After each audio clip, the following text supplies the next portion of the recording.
Video کے نیچے subscribe کے بٹن پہ کلک کریں، بیل کے آئیکن پہ کلک کیجئے تاکہ ہر نئی ویڈیو کی نوٹیفیکیشن آپ کو مل جائے۔ ویسے تو جو دعائیں وظائف میں بتایا کرتا ہوں اس کی عمومی اجازت ہوتی ہے، اسپیسیفک کسی ایک کو اجازت دینا ضروری نہیں، کسی ایک کو دے بھی دی تو آپ جتنے بھی لوگ سنتے ہیں تو میری طرف سے سب کو دلی اجازت ہوتی ہے، وہ میرے جو وظائف کر سکتے ہیں، اگر وہ سیم ان کا مسئلہ ہے تو بالکل کر سکتے ہیں۔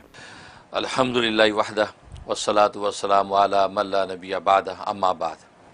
آج ہم اللہ تبارک و تعالیٰ کے اسماء حسنہ میں سے 18ویں نمبر کے نام پر گفتگو کریں گے، جو کہ بعض کتابوں میں 17 نمبر اس کا لکھا ہوا ہے، انہوں نے لفظ اللہ کو کاؤنٹ نہیں کیا تو رحمان سے نمبر 1 شروع کیا، لیکن ہم نے چونکہ اللہ کو بھی کاؤنٹ کیا تھا تو ہمارا جو ہے یہ آج کا جو ہے نام یہ 18واں نمبر بنتا ہے، 18، اور یہ ہے الرزاق۔ الرزاق بہت بابرکت نام ہے، سارے رزق کے خزانے اس نام کی جو ہے تجلی ہیں، اور رزاق کا معنی بہت زیادہ رزق دینے والا، بہت زیادہ روزی دینے والا۔ اور یہ نام جو قرآن کریم میں 5 مرتبہ اللہ تبارک و تعالی نے مختلف آیات میں دہرایا ہے، اور اس کے عدد جو ہے وہ 308 بنتے ہیں، 308، اور اس کا مفرد عدد بنتا ہے 11، کہ 3 اور 8 جو ہے وہ 11 بنتے ہیں، اس کا مفرد عدد ہے، گویا کہ 11 دن کے ورد کے بعد کوئی نہ کوئی اللہ تبارک و تعالیٰ کا لطیفہ ضرور ظاہر ہونا چاہیے۔ انسان جتنے بھی صدق دل سے پڑھے گا تو 11 دن کے بعد اس کا لطیفہ کوئی نہ کوئی ظاہر ہونا چاہیے۔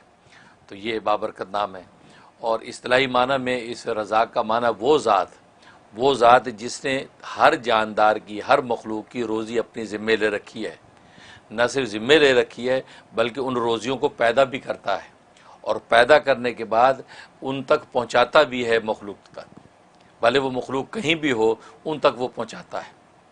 اور قرآن کریم میں اس چیز کا اظہار کر دیا کہ وَمَا مِن دَابَّةٍ فِي الْأَرْضِ إِلَّا عَلَى اللَّهِ رِزْقُهَا، کہ روئے زمین پر کوئی بھی چوپایا چلنے والا جاندار ایسا نہیں ہے کہ مگر اس کا رزق اللہ کے ذمے ہے۔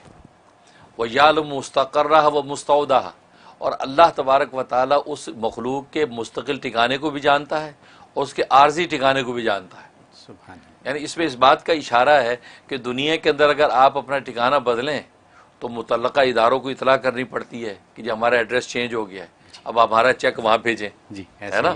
تو نہ کرے تو وہ جو آپ کا چیک ادھر ادھر ہو جائے گا۔ اللہ فرماتے ہیں آپ کو ہمیں کہنے کی ضرورت نہیں ہے، آپ جہاں مستقل رہتے وہ بھی ہمیں پتہ ہے، عارضی طور پہ کہیں ٹھکانہ آپ کرتے ہیں وہ بھی ہمیں پتہ ہے، آپ کا رزق وہیں پہنچے گا، لہذا پہنچتا ہے۔ انسان مسافر ہو تو پہنچتا ہے، گھر میں مقیم ہے تو بھی پہنچتا ہے۔ بلکہ اس پر جو حضرت موسیٰ علیہ السلام کا واقعہ بڑا دلچسپ آتا ہے کہ حضرت موسیٰ علیہ السلام کو اللہ تبارک و تعالی نے جب کوہ طور پہ تجلی دکھائی اور آپ نے یہ سمجھا کہ آگ ہے، اور اپنے اہلیہ جو ہے وہ درد ذیل میں تھیں، تو آگ لینے کے لیے وہاں گئے تو پتہ چلا وہاں تو رب کریم کی تجلی تھی، تو اللہ تبارک و تعالی سے ان کی گفتگو ہوئی، کلام ہوا اور وحی نازل ہوئی، اور ساتھ ہی حکم ہوا کہ فرعون کے پاس جاؤ دعوت حق دینے کے لیے۔ اب یہ دل میں سوچنے لگے کہ اہل خانہ کا کیا ہوگا، ان کا خیال کون کرے گا، پیچھے جو بھی میرے ساتھ میرے کفایت میں لوگ ہیں ان کے رزق روٹی کا کیا بنے گا۔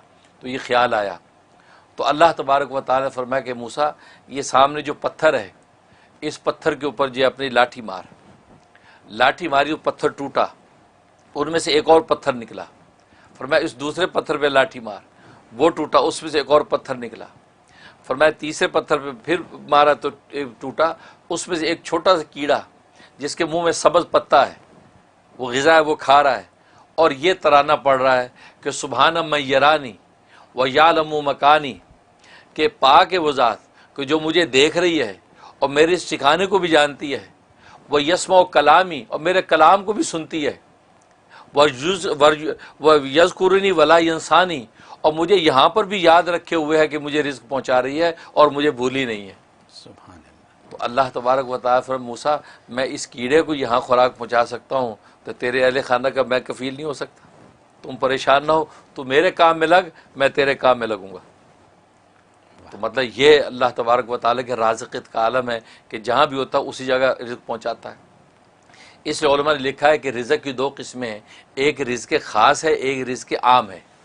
رزق خاص کا مطلب یہ ہے کہ وہ رزق کہ جس کا تعلق ایمان و یقین کے ساتھ ہے، کہ اللہ تبارک و تعالی ایمان و یقین کا جو رزق، دلوں کا جو رزق عطا کرتے ہیں اور رزق حلال کی دولت سے جو منور کرتے ہیں، یہ رزق خاص ہے۔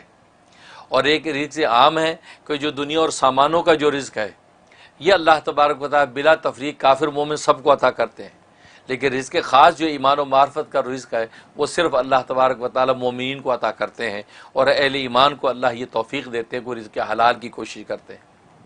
اور ابن قیم رحمہ اللہ تعالیٰ نے بڑی خوبصورت بات کی کہ اصل میں رازقیت کے دو مفہوم ہیں۔ رازقیت کا ایک تو مفہوم یہ ہے کہ اللہ تبارک و تعالیٰ جو ہے وہ ایک وہ رزق عطا کرتے ہیں جو انسان کی ایمانوں اور انسان کے سامانوں کا رزق ہے، اور وہ اپنے انبیاء اور اولیاء کے ذریعے سے اللہ تبارک و تعالیٰ مخلوق تک پہنچاتے ہیں۔ اسے علم و عرفان کا رزق بھی ملتا ہے، یعنی قلوب کا رزق، اور اسے انسان کے ابدان جو بدن جسم ان کا رزق حلال وہ بھی ان کے ذریعے سے مہیا ہوتا ہے، ایک یہ مطلب۔ اور دوسری قسم رزق سے مراد یہ کہ وہ رزق جو رزق حلال ہے جو بدنوں کا علم ہے، اللہ تبارک و تعالی نے بدن کی نوعیت طبی طور پہ ایسی بنائی ہے، ایسی اندر وینز اور رگیں اور ایسے سلسلے رکھے ہیں کہ وہ رزق ان کے ذریعے سے اسے اپنے متعلقہ مقام تک پہنچاتے ہیں۔ کیونکہ اگر رزق موجود ہو اور اندر کھانے کا نظام ڈسٹرب ہو جائے تو کیسے پہنچے گا؟ تو فرمایا کہ انسان جب کھاتا ہے تو وہ نالیاں اللہ نے ایسی بنا رکھی ہیں کہ ہر چیز اپنے اپنے مقام پہ جا رہی ہے، پانی اپنے مقام پہ جا رہا ہے، غذا اپنے مقام پہ جا رہی ہے، ہر چیز اپنے اپنے مقام پہ ٹھہر رہی ہے۔ اور پھر کھانے کے بعد انسان اگر الٹا ہو جائے تو وہ کھانا باہر پلٹتا نہیں ہے، یعنی ایسا نظام رکھا کھانا گیا اب وہ پلٹ کے باہر نہیں آتا۔ فرمایا یہ جو دوسرا رزق کا مفہوم ہے کہ اللہ نہ صرف کھلا دیتا ہے بلکہ کھلانے کے بعد وہ اس کو اپنے اپنے مقام پر پہنچا دیتا ہے اور اس کے اچھے اور نیک اثرات ظاہر کرتا ہے۔ یہ اللہ تبارک و تعالیٰ کی رازقیت ہے جو کسی دوسری ذات کو حاصل نہیں ہے۔ اس لیے اللہ تبارک و تعالیٰ رزاق ہے، یعنی بہت زیادہ روزی دینے والا، مطلب نہ صرف روزی دینا بلکہ روزیوں کو پیدا بھی کرتا ہے اور اپنے اپنے مقام پر ہر ایک کو اس کی روزی پہنچا بھی دیتا ہے۔ یہ رازق ہے۔ اور جہاں تک اس کے فضائل و فوائد کا تعلق ہے تو ایک اس کا فائدہ یہ ہے کہ اگر کوئی شخص چاہتا ہے کہ مشکلات اور باریک بین چیزیں، خاص طور طالب علم، پروفیسر اور اسی طریقے سے لیکچرر، پڑھنے پڑھانے والا آدمی چاہتا ہے کہ باریک بینی مجھے حاصل ہو جائے، تو صبح اٹھتے ہی نہار منہ، ابھی اسے کلی نہیں کی، منہ نہیں دھویا، اٹھتے ہی 20 دفعہ یا رزاقو کا ورد کر لیا کرے۔ 20 دفعہ بستر بیٹھے بیٹھے یا رزاقو یا رزاقو یا رزاقو، بس اس کے بعد اپنے کام میں لگے۔ اور میں اللہ تبارک و تعالیٰ اس کو ذہن کو ایسا کشادہ اور تیز کر دیں گے کہ باریک سی باریک بات بھی سنتے جھٹ اس کے نتیجے کو پہنچ جائے گا، ایسا ذہن کھول دیتے ہیں۔ یہ اس میں فائدہ۔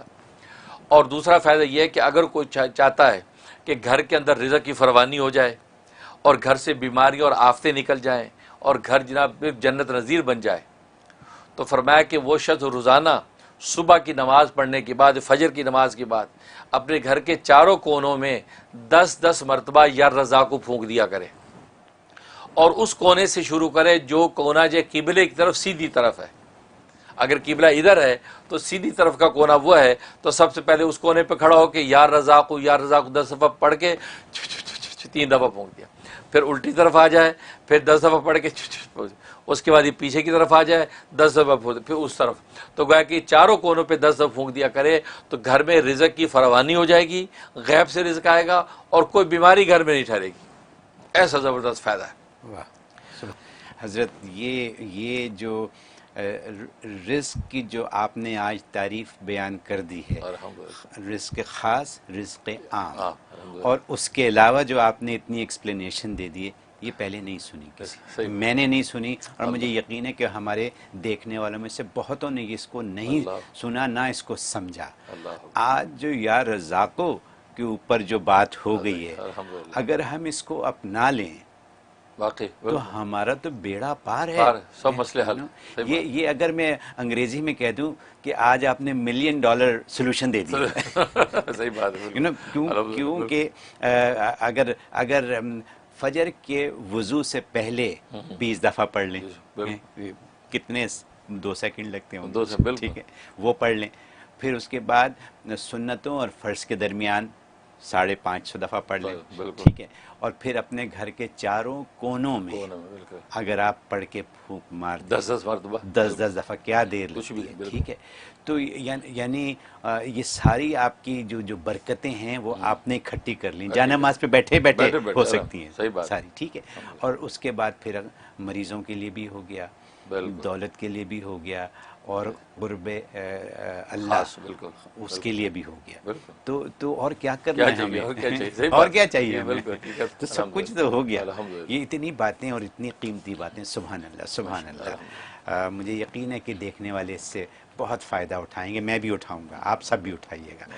تو حضرت اچھا، بس اوقات لوگ کہتے دن ہو گیا ہمیں تو پتہ ہی نہیں چلا. وہ آپ کو نہیں پتہ چلا، لیکن تبدیلی اپنا کام کر رہی ہے. کیونکہ بس اوقات انسان کی روح کے اوپر کثافت ہوتی ہے، گندگی ہوتی ہے، تو کثافت صاف لگنے میں ٹائم لگ جاتا ہے. جیسے میلے کپڑے پہ خوشبو چھڑکیں تو ویسی خوشبو نہیں پھوٹتی جیسے جو اجلے دھلے پہ ہوتی ہے. اس کا مطلب اللہ پہلے روح کو اجلا دھلا کرتے ہیں اس نام کی برکت سے، اب جب وہ مزکہ ہو جاتی اب یہ نام جو ہے وہ اپنی خوشبو کو ظاہر کرتا ہے. تو اس لیے ناظرین اس میں بھی پریشان نہ ہوا کریں کہ یہ ہو گیا ابھی تو کچھ بھی نہیں ہوا. نہیں، وہ ہو رہا ہے، کیونکہ اللہ کا نام ہے، وہ اثر کیسے نہ کرے. اب شہد کا لفظ بولے تو منہ میٹھا ہو جاتا ہے، لیمو بولے تو منہ میں پانی آ جاتا ہے. تو یہ دنیا کی معمولی چیزیں اب اتنا اثر رکھتی ہیں کہ نام لو تو منہ میں پانی آئے. تو اللہ کا نام اثر نہیں کر رہا ہے. ہماری روح کا جو تعلق اللہ سے اس میں کمی ہے، اصل میں وہ اس کی صفائی ہو رہی ہے. وہ جب شفاف آئینہ ہو جائے گا اب چہرہ آپ کو صاف نظر آئے گا، گویا کہ اب اس کی تاثیر ظاہر ہوگی.